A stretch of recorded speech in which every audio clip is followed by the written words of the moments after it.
Capítulo 9. Perseverança. O esforço permanente e necessário que gera a fé. O oitavo passo para a riqueza. A perseverança é um fator crítico no processo de transformação do desejo no equivalente monetário. A base da perseverança é a força de vontade.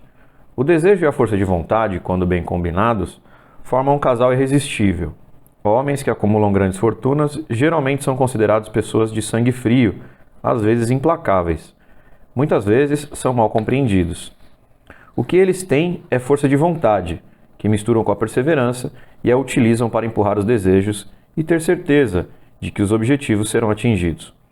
Muita gente considera Henry Ford, equivocadamente, uma pessoa gélida e implacável.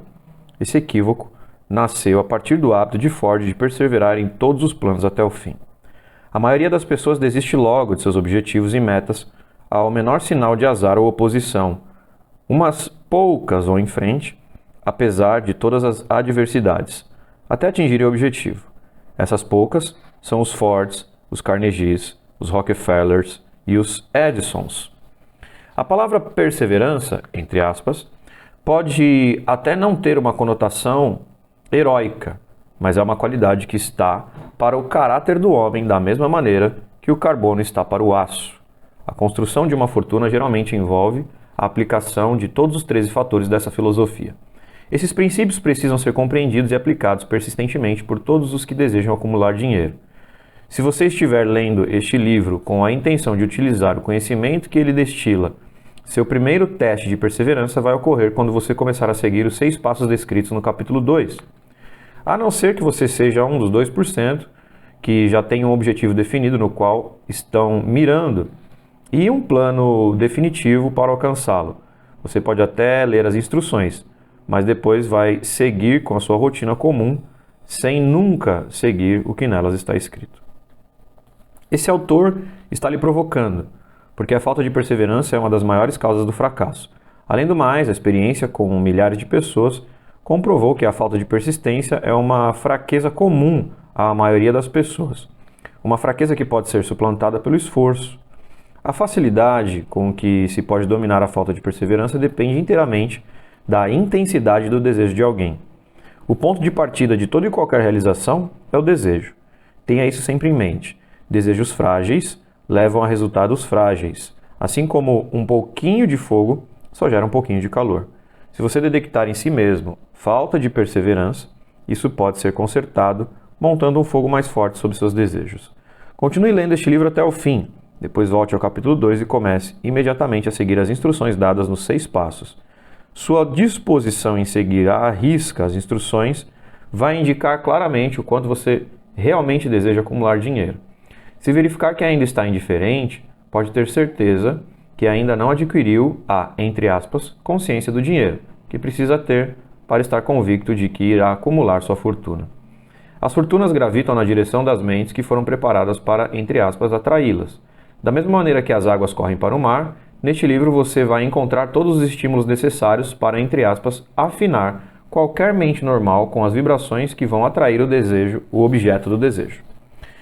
Se descobrir que a perseverança é um ponto fraco para você, concentre sua atenção nas instruções contidas no capítulo sobre poder. Cerque-se de um grupo de mente mestra e, pelos esforços cooperativos dos integrantes, irá desenvolver a persistência. Você vai encontrar instruções adicionais para desenvolver a perseverança nos capítulos sobre autossugestão e mente subconsciente. Siga as instruções descritas nesse capítulo até que o hábito passe ao comando da mente subconsciente, uma imagem clara do seu objeto de desejo. Desse ponto em diante, a falta de perseverança não vai mais atrapalhá-lo. Sua mente subconsciente trabalha continuamente quando você está acordado e também quando está dormindo. Esforços pontuais e ocasionais para aplicar essas regras não vão adiantar nada. Para conseguir bons resultados, você precisa aplicar todas as regras até que se torne um hábito fixo para você. Não há outra maneira de desenvolver a, entre aspas, consciência do dinheiro. A pobreza é atraída por aquelas mentes que a favorecem, assim como, pelas mesmas leis, o dinheiro é atraído para as mentes que se preparam por vontade própria para atraí-lo. A consciência da pobreza vai voluntariamente se apossar da mente que não estiver ocupada por uma consciência do dinheiro. Uma consciência da pobreza se desenvolve sem a aplicação consciente dos hábitos que lhe favorecem. A consciência do dinheiro tem que ser gerada pela própria pessoa, a não ser que já tenha nascido com ela. Compreenda o total significado das frases acima e você vai entender a importância da perseverança na acumulação de fortuna. Sem persistência, você vai ser derrotado antes mesmo de começar. Perseverando, você vence. Se você já teve um pesadelo, vai perceber o valor da persistência. Você está deitado na cama, meio sonolento, com a sensação de que está prestes a dormir. Você é incapaz de se virar na cama ou de mover um músculo. Você percebe que precisa recuperar o controle sobre músculos.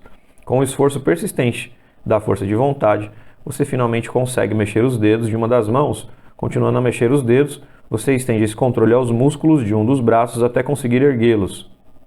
Depois recupera o controle de outro braço, da mesma maneira. Finalmente, adquire o domínio sobre os músculos de uma perna e o estende à outra, e aí, com o supremo esforço da vontade, recupera o domínio total sobre todo o sistema muscular e consegue, entre aspas, escapar do pesadelo. A armadilha foi desmontada passo a passo. Talvez você tenha que, entre aspas, escapar da inércia mental por um procedimento semelhante, movendo-se devagar a princípio, depois aumentando de velocidade, até ganhar o domínio total da sua vontade.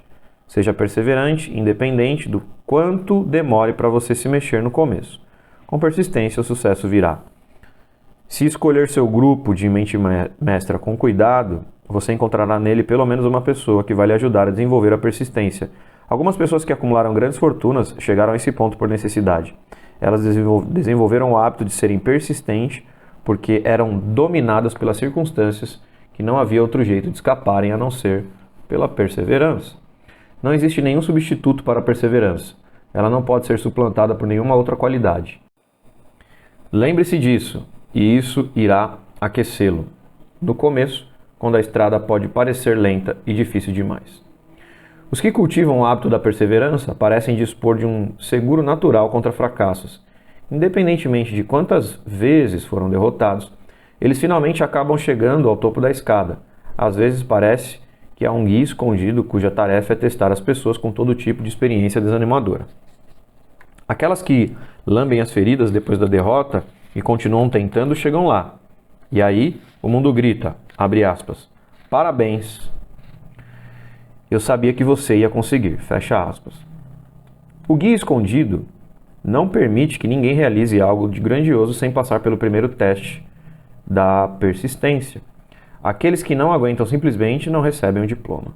Aqueles que, abre aspas, aguentam firmemente, fecha aspas, são muito bem recompensados e conquistam o objetivo que estiverem perseguindo. Não só isso, eles recebem algo que é infinitamente mais importante que a recompensa material. É o conhecimento de que todo fracasso traz em si semente de uma vantagem equivalente. Há exceções a essa regra. Algumas pessoas sabem, por experiência própria, o quanto a perseverança é importante. São aquelas que não aceitaram uma derrota como nada mais do que algo temporário. São aquelas cujos desejos são aplicados tão persistentemente que a derrota acaba, finalmente, transformando-se em vitória. Nós que ficamos observando a vida, vemos um número extraordinário de pessoas que afundam na derrota e nunca mais conseguem se levantar. E vemos umas poucas que aceitam o castigo da derrota ansiosas para fazer um esforço ainda maior. Essas, felizmente, não aceitam viver a vida em marcha ré. Mas o que nós não vemos, e a maioria das pessoas nem faz ideia que existe, é o poder silencioso e irresistível que chega para socorrer aqueles que continuam lutando, mesmo diante da falta de incentivo. Se quisermos dar um nome a esse poder, vamos dizer que é perseverança, e deixar por isso mesmo. Mas de uma coisa podemos ter certeza: se alguém não tiver persistência, não vai atingir qualquer sucesso digno de nota em qualquer questão profissional. Enquanto escrevo estas linhas, ergo os meus olhos e vejo, a menos de uma quadra de distância, a grande e misteriosa Broadway, o, abre aspas, cemitério das esperanças mortas, fecha aspas, e ao mesmo tempo a, abre aspas, varanda das oportunidades, fecha aspas. As pessoas vêm do mundo inteiro até a Broadway em busca de fama, fortuna, amor, poder, ou o que os seres humanos chamam de sucesso. Muito de vez em quando, alguém se ergue acima dessa longa procissão de esperançosos e então o mundo recebe a notícia de que mais uma pessoa conquistou a Broadway. Mas a Broadway não é conquistada fácil ou rapidamente. ela reconhece o gênio e o talento e paga muito bem, mas só depois que a pessoa se recusa a desistir.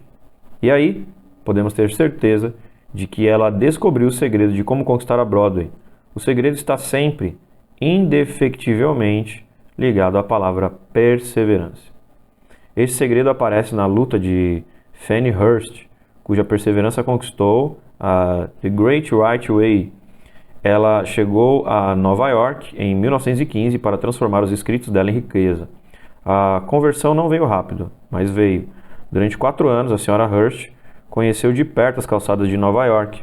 Ela passava os dias trabalhando e as noites sonhando. Quando a esperança enfraquecia, ela não dizia, ok, Broadway, você venceu. Dizia, ok, Broadway, você pode até derrotar algumas pessoas, mas eu não. Eu vou obrigá-la a desistir.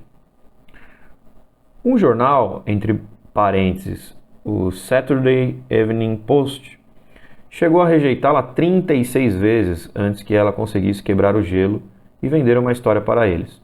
O escritor comum, como todas as pessoas comuns que existem por aí, teria desistido do objetivo muito antes da primeira carta de rejeição. Ela ficou batendo perna nas calçadas durante 4 anos, ouvindo não, porque estava determinada a ganhar. E aí vem a grande recompensa. A maldição foi quebrada, o guia invisível havia testado Fannie Hurst e viu que ela conseguia aguentar. E de lá para cá, jornais e editoras foram bater à porta dela. E o dinheiro veio tão rápido que ela mal teve tempo de contar. Aí o cinema a descobriu também, e o dinheiro que veio não foi pouco, e sim uma enxurrada. Os direitos de adaptação para o cinema do último romance, Great Laughter, renderam $100 mil e foram considerados os maiores já pagos por uma história ainda não publicada. E o percentual que ela vai ganhar com as vendas do livro provavelmente vai ser maior ainda. Enfim, teve aqui um pequeno resumo. Você teve aqui um pequeno resumo do que a perseverança é capaz de conseguir. A Fannie Hurst não é uma exceção. Sempre que as pessoas acumulam muito dinheiro, você pode ter certeza de que a primeira coisa que elas adquiriram foi a persistência. A Broadway pode lhe dar uma xícara de café e um sanduíche, como faria com qualquer mendigo, mas exige perseverança dos que sonham com o filé mignon. Kate Smith vai dizer, entre aspas, amém, quando ler isso. Ela passou anos cantando sem ganhar dinheiro, sem cachê, em qualquer microfone que pudesse encontrar. E a Broadway lhe disse, abre aspas, vem buscar sua recompensa se conseguir passar pelas provações, fecha aspas. E ela passou, até que um dia a Broadway se cansou, abre aspas, tudo bem. De que adianta? Você não sabe quando está derrotada? Então, diga logo qual é o seu preço e vá trabalhar de verdade, fecha aspas. E a senhorita Smith disse quanto queria ganhar. Era muito, um número tão alto, que uma semana do seu salário é mais do que a maioria das pessoas ganham num ano. Realmente vale a pena ser persistente. E aqui vai uma declaração de incentivo que traz uma sugestão de grande significado. Milhares de cantores que são melhores que Kate Smith ficam perambulando pela Broadway, procurando um, abre aspas, golpe de sorte, fecha aspas, sem sucesso. Muitos outros tiveram uma chance e perderam. Alguns até cantavam bem, mas não tiveram a coragem de continuar até que a Broadway se cansasse de fustigá-los. A perseverança é um estado de espírito, por isso ela pode ser cultivada. Como todos os estados de espírito, a perseverança se baseia em causas bem definidas, entre elas as quais citamos. A. Um propósito bem definido. Saber o que se quer é o primeiro passo, e talvez o mais importante para se alimentar a perseverança. Um motivo forte faz uma pessoa superar muitas dificuldades. B. Desejo.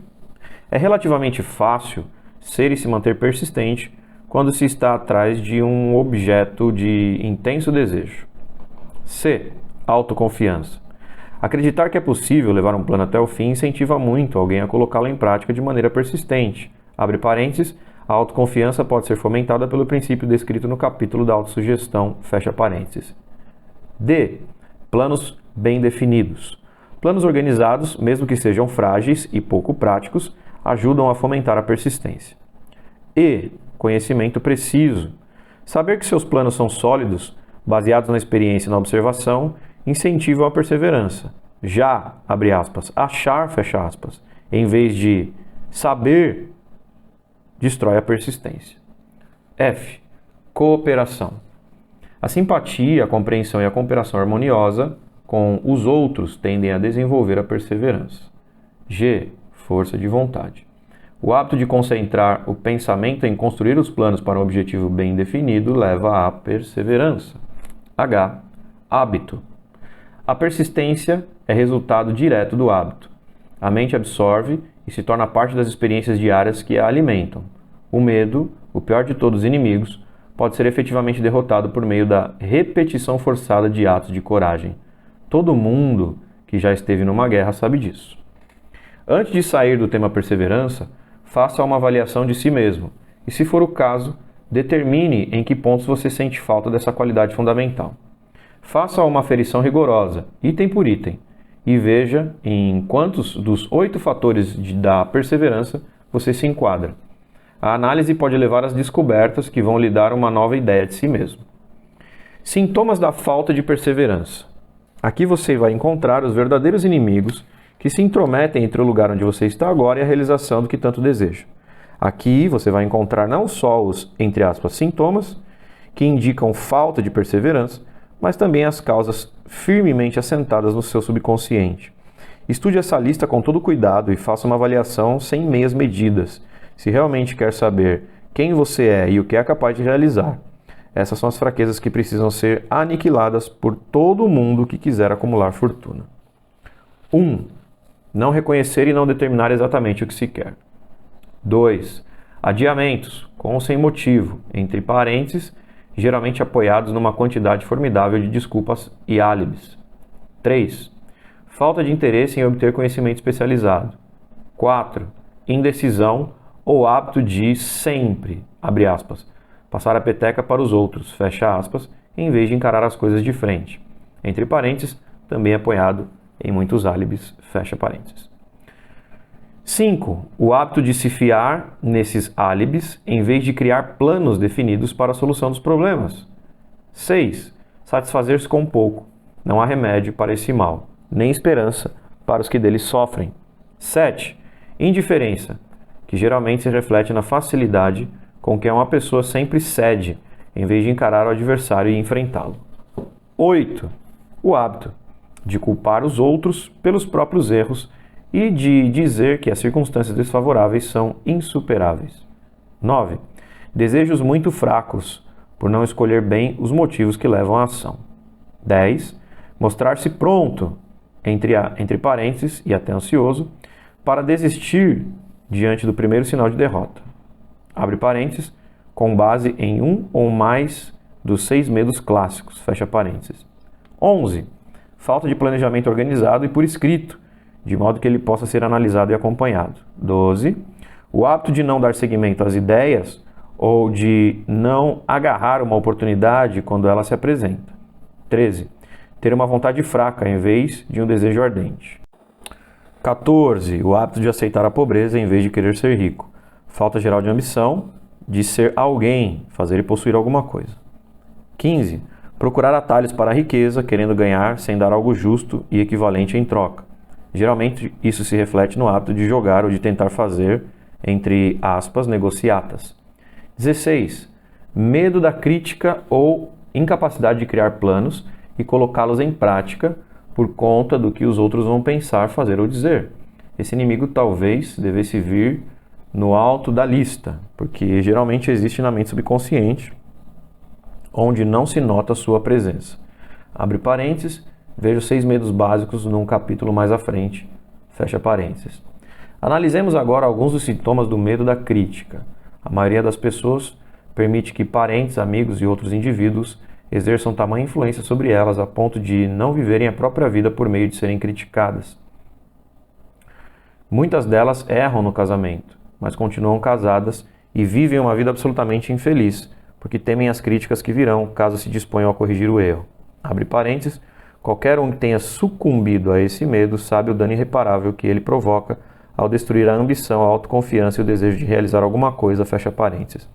Milhões de pessoas, depois de já terem saído da escola há muito tempo, deixam de procurar educação na vida adulta, porque temem as críticas que poderão receber. Um número considerável de homens e mulheres, jovens e adultos, permite que parentes estraguem suas vidas em nome do dever, porque temem as críticas. Abre parênteses, O dever não exige que ninguém destrua as ambições pessoais, nem abra mão do direito de viver a própria vida, fecha parênteses. As pessoas se recusam a se arriscar no negócio porque temem as críticas que vão receber se fracassarem.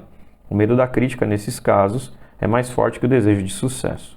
Muitos se recusam a traçar metas ambiciosas para si mesmos, ou nem se preocupam em escolher devidamente uma profissão, porque temem as críticas de parentes e, entre aspas, amigos, que irão lhe dizer, abre aspas, não sonhe tão alto, as pessoas vão dizer que você está maluco, fecha aspas. Quando Andrew Carnegie sugeriu que eu dedicasse 20 anos da minha vida para organizar uma filosofia de realizações individuais, meu primeiro impulso de pensamento foi o medo do que os outros iriam dizer. Aquela sugestão trazia uma meta muito maior do que qualquer outra que eu tivesse recebido. Rápida como um raio, minha mente começou a criar todo tipo de desculpas esfarrapadas, sempre ligadas ao medo inerente das críticas. Alguma coisa dentro de mim dizia, abre aspas, não vai dar não. É um trabalho pesado demais, que vai exigir muito tempo. O que os meus parentes vão pensar? Como é que você vai ganhar dinheiro? Ninguém nunca ousou organizar uma filosofia de sucesso. O que faz você pensar que vai conseguir? E quem é você para sonhar tão alto? Lembre-se da sua origem humilde. E o que é que você entende de filosofia? As pessoas vão pensar que você enlouqueceu. Abre parênteses. Aliás, elas pensaram sim. Fecha parênteses. Por que você acha que ninguém fez isso antes? Essas e muitas outras perguntas passaram pela minha cabeça e exigiram minha atenção. Era como se o mundo inteiro tivesse, de repente, se virado para mim, com o objetivo de me ridicularizar e de me fazer desistir de todo o desejo de levar adiante a sugestão feita por Andrew Carnegie. Eu tive uma bela oportunidade ali mesmo de matar essa ambição antes que ela me dominasse. Mais tarde, na vida, depois de analisar milhares de pessoas, descobri que a maioria das ideias morre prematuramente e precisa que um sopro de vida seja injetado nelas por meio de um plano definido de ação imediata. A hora de cuidar de uma ideia é no momento em que ela nasce. Cada minuto que ela vive, maior a chance de sobreviver. O medo da crítica é a base de destruição da maioria das ideias, que nunca chegam às etapas do planejamento e da ação. Muita gente acredita que o sucesso material é o resultado de, entre aspas, golpe de sorte. Essa crença tem uma parte verdadeira, mas aqueles que acham que só depende de sorte quase sempre se decepcionam, porque deixam de perceber um importante fator que também precisa estar presente antes que alguém tenha a certeza do sucesso. É saber que, entre aspas, os golpes de sorte podem ser preparados sob medidas. Durante a depressão, o comediante W.C. Fields perdeu todo o dinheiro que tinha e acabou sem emprego, sem renda e o meio de vida dele. Abre parênteses, o teatro de variedades, ou vaudeville, fecha parênteses. Deixou de existir. Além do mais, ele já tinha passado dos 60 anos, idade em que muita gente se considera velha para qualquer coisa. Estava tão ansioso por voltar a atuar que se ofereceu para trabalhar de graça num novo campo, o cinema. Além de todos esses problemas, ele ainda caiu e lesionou o pescoço. Para muita gente, essa seria a hora certa para ele desistir de tudo. Mas Fields perseverou. Ele sabia que se continuasse, acabaria tendo, abre aspas, golpe de sorte. Mais cedo ou mais tarde. E ele teve, mas não foi por acaso. Mary Dresser se viu numa pior, sem dinheiro, sem emprego e prestes a completar 60 anos. Ela também estava atrás de um, entre aspas, golpe de sorte e conseguiu. A perseverança dela proporcionou um triunfo impressionante numa fase tardia da vida, muito tempo depois que a maioria das pessoas já abriu mão de qualquer ambição de realizar alguma coisa. Ed, cantor, perdeu tudo o que tinha no crash da bolsa de 1929, mas continuou munido de persistência e coragem. Com isso, e mais um belo par de olhos, ele conseguiu voltar a ganhar $10.000 por semana. O fato é que, se uma pessoa for dotada de persistência, pode se dar bastante bem na vida, mesmo sem muitas outras qualidades. O único, entre aspas, golpe de sorte em que se pode confiar é aquele em que a própria pessoa cria, e eles chegam através da perseverança e o ponto de partida é um objetivo bem definido. Analise as 100 primeiras pessoas que você encontrar, pergunte a elas o que mais querem da vida, e 98% não vão conseguir lhe dizer. Se pressioná-las exigindo uma resposta, muitas vão dizer segurança, dinheiro, outras vão dizer felicidade, fama, poder, reconhecimento social, uma vida mais fácil, um talento para cantar, dançar, escrever, mas nenhuma vai ser capaz de definir exatamente o que quer dizer ou dar a menor indicação de que existe um plano pelo qual esperam atingir esses desejos excessivamente vagos. A riqueza não responde a parcos desejos, ela só responde a planos definidos, apoiados em desejos igualmente bem estipulados e na mais absoluta perseverança. Como desenvolver a perseverança? 4 passos bem simples podem fazê-lo cultivar o hábito da persistência. Eles não exigem muita inteligência nem muita educação, apenas um pouco de tempo e esforço. Esses passos tão necessários são: 1. Um propósito definido, apoiado por um desejo ardente de que ele se realize. 2. Um plano bem definido, que contém as ações continuadas. 3. Uma mente hermeticamente fechada contra todas as influências negativas e desanimadoras, aí incluídas as de parentes, amigos e colegas. 4. Uma aliança amistosa com uma ou mais pessoas que o incentivem a dar sequência aos seus planos e seu objetivo. Esses 4 passos são fundamentais para o sucesso, independentemente do seu negócio ou profissão.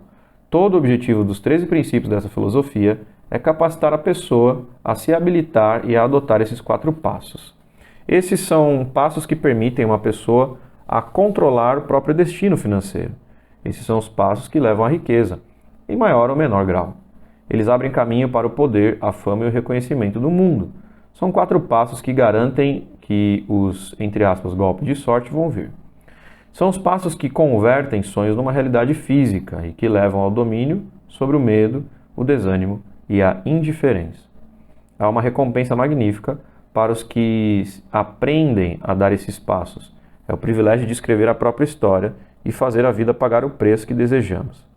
Não tenho como apurar esses fatos, mas me arrisco a dizer que o grande amor que a senhorita Whale Simpson nutria por um determinado homem não foi mero acaso nem resultado de um simples golpe de sorte. Em cada etapa do caminho, ela se nutriu de um desejo ardente e de uma busca muito bem realizada. O compromisso dela maior era com o amor. Ela sabia o que queria, não depois de ter conhecido o príncipe de Gales, mas muito antes disso. Nas 2 vezes em que fracassou em encontrar o amor, ela teve a coragem de continuar a busca. Abre aspas, sejas verdadeira consigo, e daí virá a consequência. Como a noite segue o dia, que não poderá ser falsa com homem algum. Fecha aspas. Deixar de ser uma pessoa desconhecida foi um processo lento, gradual e persistente, mas certeiro. Ela conseguiu triunfar mesmo diante de uma chance mínima. E não importa quem você seja ou o que pense de Whale Simpson, ou do rei que abdicou do trono pelo amor dessa mulher. Ela é um exemplo magnífico de perseverança e aplicação, uma verdadeira professora das regras da autodeterminação, das quais o mundo inteiro pôde tirar lições proveitosas. Quando pensar em Whale Simpson, pense numa mulher que sabia o que queria e que, para conseguir, sacudiu o maior império da face da Terra.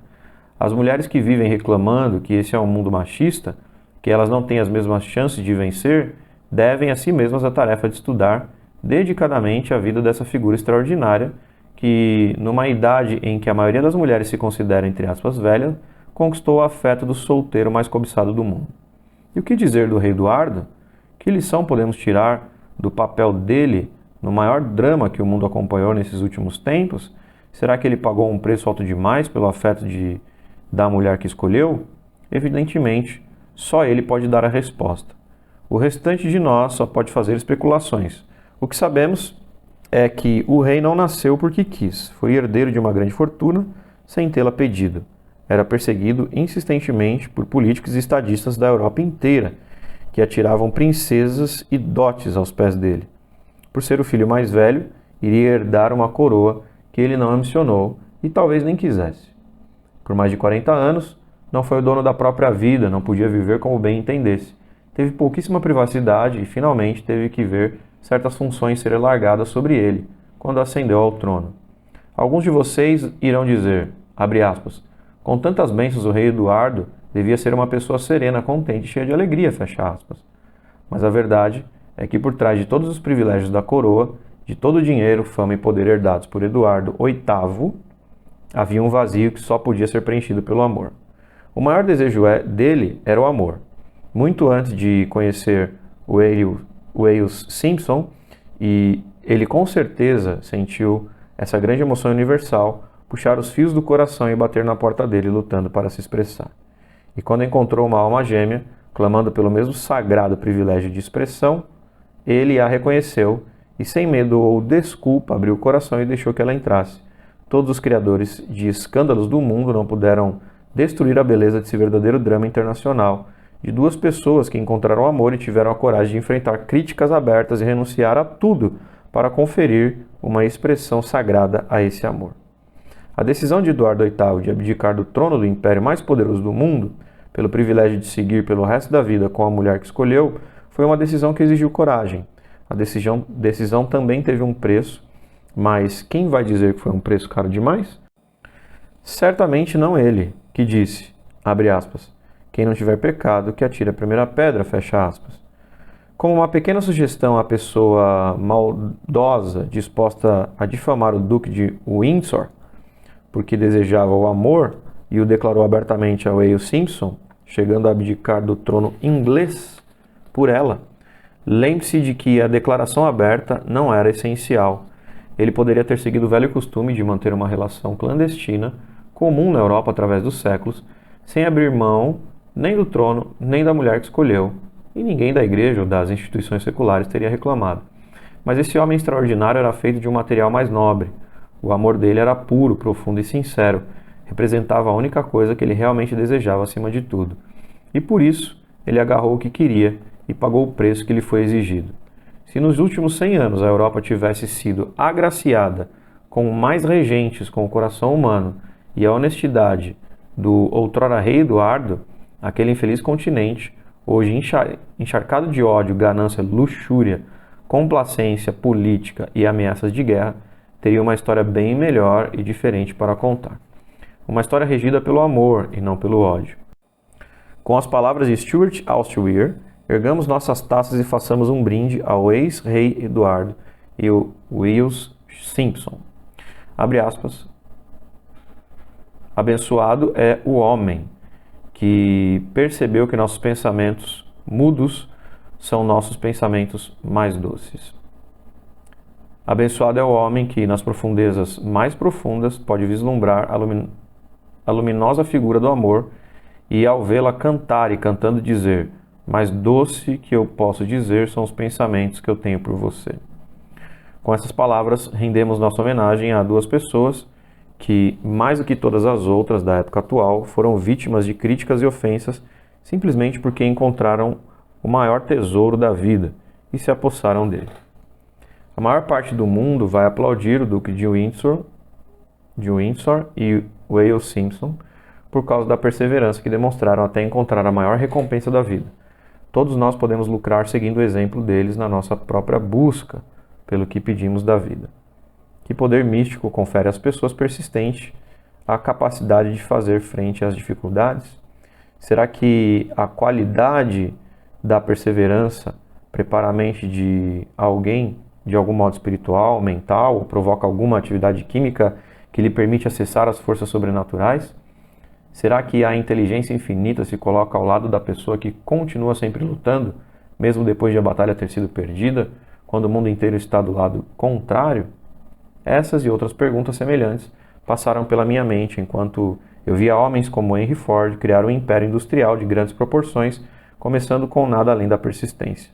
Ou Thomas Alva Edison, que com menos de 3 meses de educação formal, se tornou o maior inventor do mundo e converteu a perseverança numa máquina de ditar, numa máquina de fazer filmes, na lâmpada incandescente, isso para não falar de outra meia centena de invenções úteis. Tive o feliz privilégio de poder analisar Edison e Ford por muito tempo, ano após ano, e assim pude estudá-los de perto. Portanto, falo com conhecimento de causa quando digo que nos dois não encontrei nenhuma qualidade que pudesse ser considerada a maior fonte de conquistas extraordinárias, a não ser a perseverança. Quando se faz um estudo imparcial dos profetas, filósofos e, entre aspas, milagreiros, e líderes religiosos do passado, chega-se à conclusão inevitável de que a perseverança, o esforço concentrado e um objetivo definido foram as maiores fontes de realizações. Veja, por exemplo, a estranha e fascinante história de Maomé. Analise a vida dele, compare-o com os grandes realizadores da nossa era industrial e financeira e observe como todos têm uma característica marcante e em comum: a perseverança. Se estiver realmente interessado em estudar o estranho poder que dá tanta força à perseverança, leia uma biografia de Maomé, especialmente a de Essa de Bey. Essa breve resenha do livro, escrita por Thomas Sugri para o Herald Tribune, lhe dará um pequeno trailer da delícia que espera os que se derem ao trabalho de ler a história inteira de um dos exemplos mais fantásticos do poder da persistência que a civilização já viu. O Último Grande Profeta. Resenhas de Thomas Sugri. Maomé foi profeta, mas nunca fez milagre. Ele não era místico, não tinha educação formal. Só iniciaria a missão dele depois dos 40 anos, quando anunciou que era um mensageiro de Deus que trazia a palavra da verdadeira religião. Foi chamado de maluco e ridicularizado. As crianças esticavam o pé para ele tropeçar e as mulheres jogavam lixo em cima dele. Foi banido da cidade natal, Meca, e os seguidores dele foram destituídos de todos os bens materiais e mandados para o deserto com ele. Depois de pregar por 10 anos, ainda não tinha o que mostrar, a não ser o fato de ter ficado pobre, sido exposto ao ridículo e banido. No entanto, antes que mais 10 anos se passassem, já era conhecido por toda a Arábia o regente de Meca e líder de uma religião do Novo Mundo que se alastraria até o rio Danúbio e os Montes Pirineus antes de se esgotar o ímpeto lançado por ele. E esse ímpeto se assentou em 3 pilares: o poder da palavra, a eficácia das orações e o parentesco do homem com Deus. Abre aspas. A carreira dele nunca fez muito sentido. Maomé era o filho de um ramo pobre de uma importante família de Meca. Como Meca, a esquina do mundo, sítio da pedra mágica chamada Kaaba, grande cidade comercial e centro de muitas rotas comerciais, era uma cidade insalubre. As crianças eram enviadas ao deserto para serem educadas pelos beduínos. Foi assim que Maomé foi criado, tirando força e saúde do leite das mães nômades e dedicadas. Era pastor de ovelhas e logo foi contratado para ser o líder das caravanas de uma viúva rica. Viajou para todas as partes do Oriente, conversou com pessoas de crenças muito diferentes e observou o declínio do cristianismo em várias facções que se digladiavam. Quando ele tinha 28 anos, Khadija, a viúva, o elegeu e se casou com ele. Como o pai dela não iria concordar com o casamento desses, ela o embebedou e o manteve de pé, enquanto ela dava a bênção de pai. Pelos 12 anos seguintes, Maomé viveu como um rico comerciante, respeitado e muito astuto. Então, ele começou a vagar pelo deserto, e um dia voltou com a primeira estrofe do Corão e contou a Khadija que o arcanjo Gabriel havia aparecido para ele e dito que ele devia ser o mensageiro de Deus. Abre parênteses. O Corão, a palavra revelada de Deus, foi a coisa que mais se assemelhou a um milagre na vida de Maomé. Ele jamais fora poeta, não tinha habilidade com as palavras.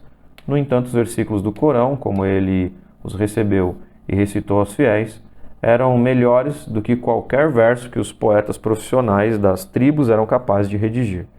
Para os árabes, foi um milagre. Para eles, o dom da palavra era o maior de todos e o poeta se tornou o Todo-Poderoso.